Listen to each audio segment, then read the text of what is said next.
អត់ទេងើបលឿនមកបដៃទៀតរបងប្រកាន់តាមទៅរបងប្រកាន់ពីសុករ៉ាត់2ដៃ3ដៃ4ដៃទៅអើយ 1 ពិតជាអស្ចារ្យមែនទែនណាស់ 4 5 6 7 8បន្តការប្រកួតចូលមកបោះជង្គង់មួយពីដើមមកវិញទាត់មួយជើងពីសុករ៉ាត់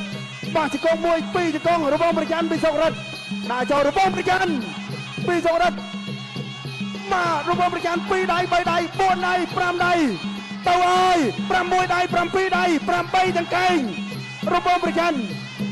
ទាត់មួយជើងរបងប្រកាន់ពីសុករ៉ាត់ថែមមួយដៃទៀតលោកអញ្ញាករាសម្រាប់ជាលើកទី2 2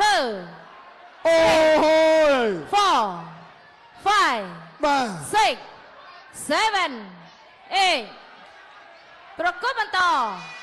តការប្រកួតបាទលោតមករបងប្រកាន់ម៉ាត់ពីសុករ៉ាត់រំកាល់អាចចូលទាត់មួយជើងពីសុករ៉ាត់របងប្រកាន់កណ្ដាប់ដៃសជ័យកណ្ដាប់ដៃសជ័យ2ដៃ3ដៃ4ដៃ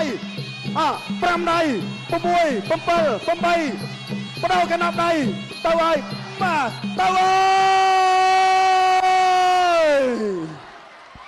មិនអាចមិនតការប្រកួតបានទេបាទអសាទរទៅដល់សុករ៉ាត់មួយទៀតមក